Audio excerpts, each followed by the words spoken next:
Hello and welcome back to Miniverse, where today we are venturing back into my favourite series, Star Wars.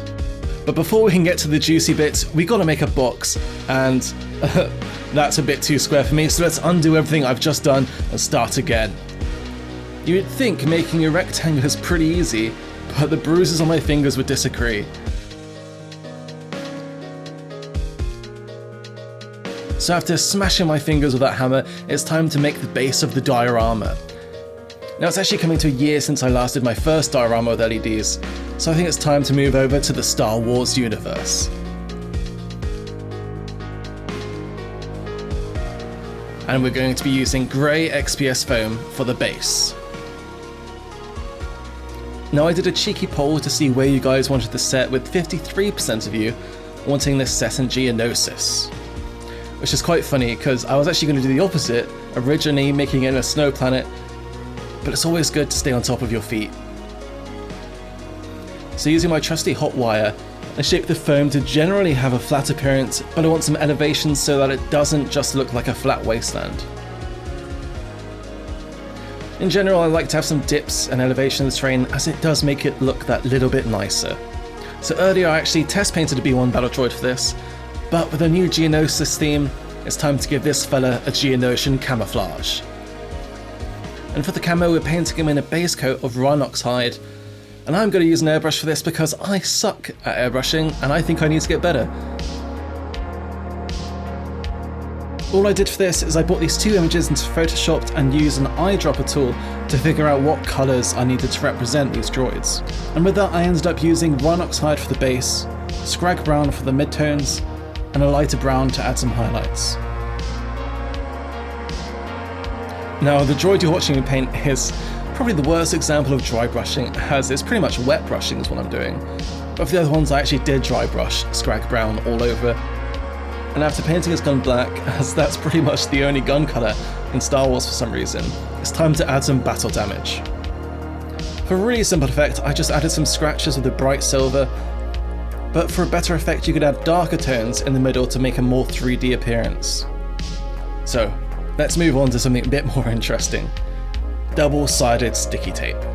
The reason being, I'm trying out something new to try and make the borders of my diorama look a little bit better, and for this I'm going to be using some wooden veneer.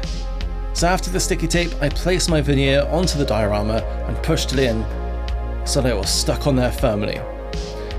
I then used these mega sharp scissors to cut a rough border along the diorama and used a hobby knife for the fine details. I actually got this idea from Nightshift, who makes the best tank dioramas on YouTube. And for the areas of the wood that aren't touching any sticky tape, don't worry, don't use the PVA glue I did, as that was a horrendous mess. But instead, wait for later and we're going to use some clay to get it all nice, neat and tidy. One thing you do got to watch out for though is the wood is very prone to snapping off if there's any edges that are overlapping, so watch out for that. So for once I'm actually really happy to see how this turns out. I think it's the first time I've ever tried a new technique and been like, oh, this is pretty good. And with that, after briefly turning Italian, the base of the diorama was virtually done, which leads us to clay time. So after opening a new pack of air drying clay, I was actually quite shocked how hard it was. So I added some more water to the package to soften that clay up, and with that it's time to sculpt this diorama. One of the great advantages to this clay is that we can now fill in the gaps where the wood overlaps. So make sure to wet your fingers and make sure not to snap any of that wood off.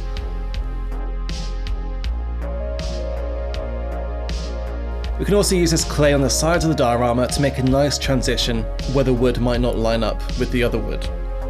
You know, that makes sense, yeah.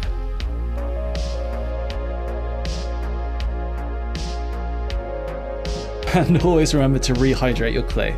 They get thirsty too.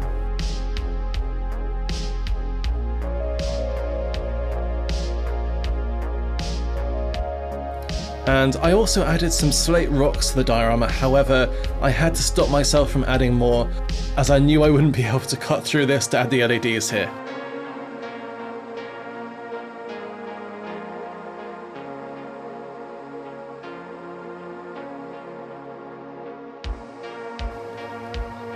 So here's a clip of me pointing at some rocks for some reason.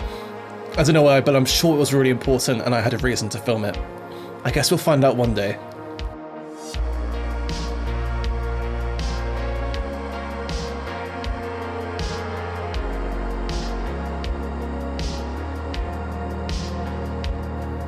So now it's time to get some gloves on and essentially rub the sand all over the diorama.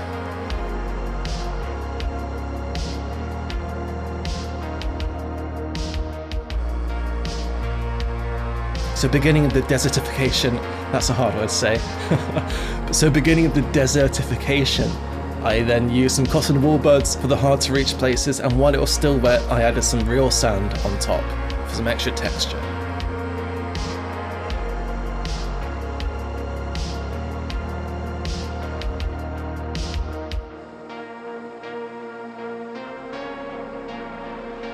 And with a spray of white primer, we can finally get ready to paint these Phase 1 clone troopers. So to start, we're going to paint all the under armour black, as well as his visor, as this is the most important part to paint, and also the hardest. These sculpts, I don't know if it's just on camera, feel very doughy. They're the first ever edition, released quite a while back. So this is actually a really easy paint job. A lot of colours in Star Wars are very monotone, so this is literally just a black and white paint job all over. And when painting over the visor, if I ever went over it a bit, I give it a quick wipe with my thumb, and that pretty much does the job, because we can always come back later and repaint the white areas. So now it's moving on to wash time. And for this we're going to use a black enamel wash all over the diorama, aiming to coat the Mini in all the recesses.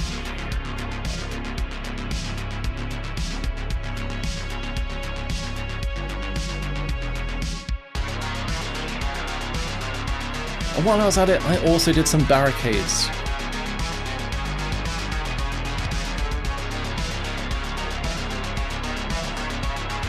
"13 minutes have now passed, and I have soaked my cotton wool buds in Winsor & Newton solvent, which means it's time for the magic.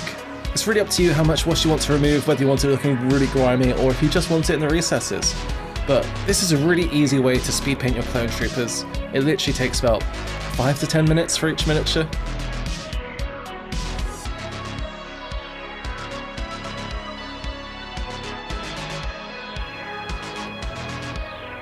And after it was dried, I touched up all the white panels and painted his gun black, because what other colours are there?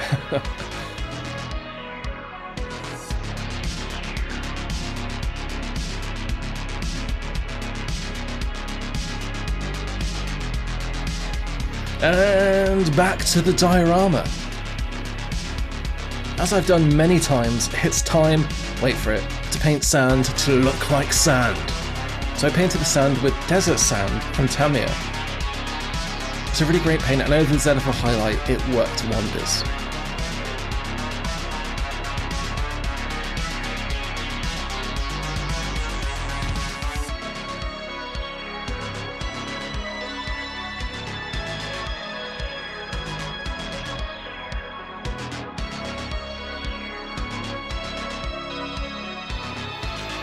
With the diorama now painted, it's time to turn this Tatooine landscape into a Geonosis.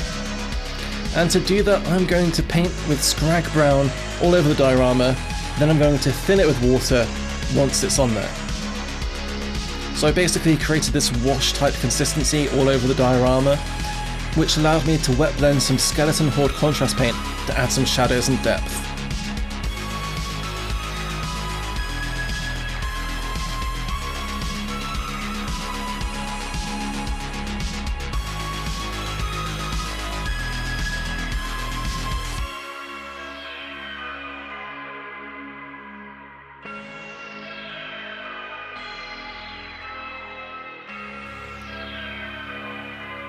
So anyway, while that dries, let's paint up the Droidekas.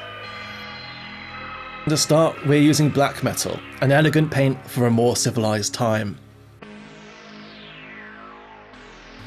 And for the Droideka's main shell, I used old copper, decayed metal, and Victorian brass. For the bulk of this Droideka, I actually used Serestero's tutorial on YouTube. It's great, I definitely recommend checking his channel out.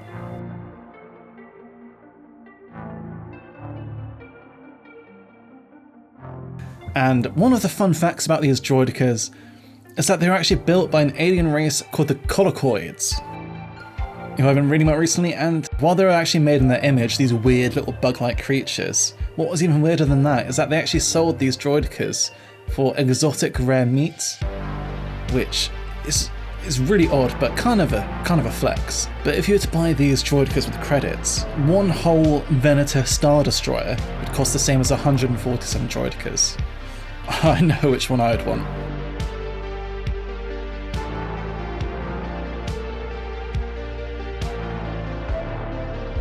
One of the things I'd actually love to see is a Droideka in the new Jedi Survivor game. I'm not sure how you'd fully beat them though, unless you're able to throw a very slow thermal detonator at them, just like that Clone Wars episode.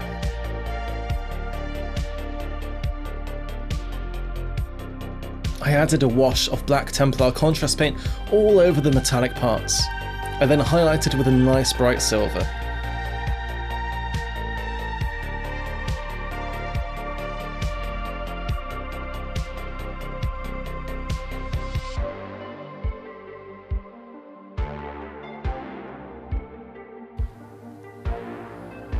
And with the Droidekas out the way, all good things must come to end as I royally screw up this next section.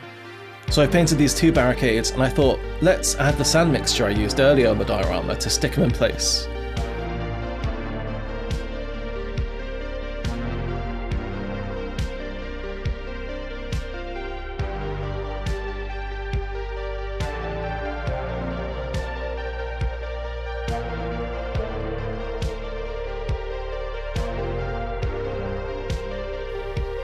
And this worked great, but I thought this yellow is pretty similar to the yellow I painted on earlier, so let's just redo the steps I did on this yellow, but it looked so bad. So for a whole day I tried to fix it, and then I realised I'm just going to have to paint around this area black and start again. So I redid the steps I did earlier, but over this new Prime Zenithal highlight, and thank God it looks pretty good.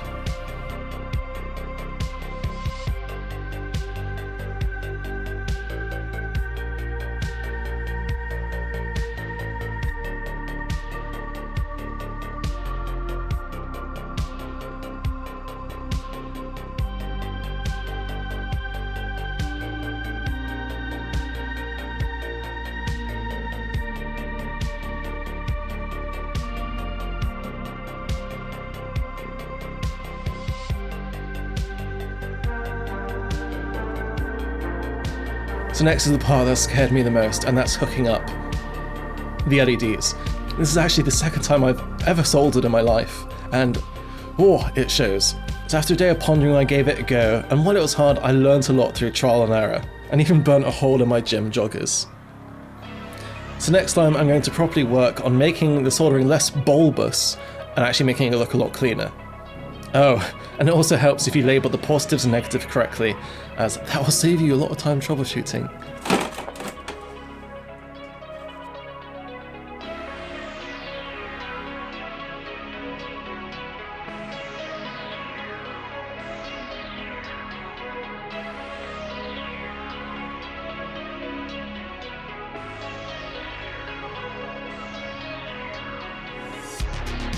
But there we are, a functioning Star Wars Geonosis diorama with LEDs. And yes, I know that LED solder looks really bad, but I know how to Photoshop, so that's problems fixed now. And if you actually liked this video, make sure to give it a thumbs up, as it really does help with the algorithm. And if you want to see my other LED diorama, click on that video at the bottom left. I've been Reese, and I'll catch you in the next one. Peace.